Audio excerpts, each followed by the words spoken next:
انا ليا سؤال واحد عند النادي العظيم ده، بجد بجد انت امتى هتفضل عسل كده؟ بجد انت هتفضل على لذيذ؟ بجد انا ماليش غيرك. انا عايز اقول يا جماعه انا ماليش غير النادي ده. بجد انت هو انا كل ما اقع كده انت تزقني ليه كده؟ انت ليه كده؟ يعني بجد النادي الزمالك العظيم العملاق، انت ليه نادي القرن الحقيقي كده؟ اقول لك حاجه، انت ليه اكبر قلعه رياضيه؟ انا عايز اسال سؤال واحد بس، نفسي اعرف الاهلي بيجيب فلوسه منين عشان اريحك. انا عايز اشوف عايز اريحك. انا عايز اعرف، عايز اقول لك ان شيكابالا اسطوره. عايز اقول لك بجد ان انت ايه تاني اللي بتقوله؟ الاهلي جاب فلوسه منين؟ قلناها. وكاله الاهرام. انا عايز نفسي ارد عليك، عارف اريحك، لان انت بتعمله ده وانت بتتعامل مع البنك. تسمع البنك يعني انا امبارح هتعادل، انت النهارده تعمل كده؟ هو انت ايه يا اخي؟ انت احمد السقا الكره المصريه، انت راجل قوي كده؟ هو في حد جدع زيك كده؟ الجدعنه اللي انت بتعملها دي زمان خلصت من سنه 67، خلصت الجدعنه زمان. الجدعنه دي كانت زمان، انما اللي انت بتعمله ده معايا كل ما انا اقع انت تبسطني. ما بتدينيش حتى يوم اسبوع بس ازعل على الفرقه. طيب اقول يا ده انا ضايع بتاع، الاقيك انت كده مشنشن خالص.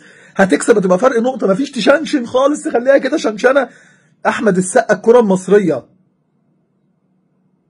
واكبر قلعه رياضيه، ونادي القرن الحقيقي، وشيكابالا اسطوره، ودونجا احسن لاعب في مصر، وزيزو مش حرق ولا حاجه. اقول لك ايه؟ يلا انت بجد ازاي كده؟ انت لو انت مش موجود في حياتي كزمالك، انا كنت هعمل تاريخي ده على مين؟ طيب كنت هلاقي مين اللي ينكشني وانكشه. بجد يا زمالك بحبك.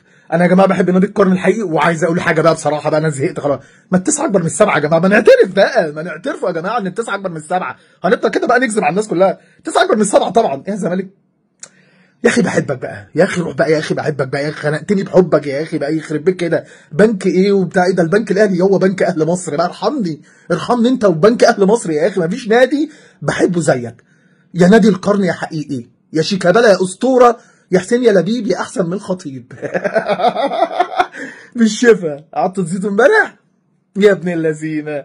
ماشي، طب انا يعني انا عندي يعني، عارف والله لو عندي الكورفه السود دي كنت عملت حاجه عندي مثلا، انا جمهوري ما ودتش حاجه موجوده خالص. يا ابن اللذينه يا زمالك، بعشقك.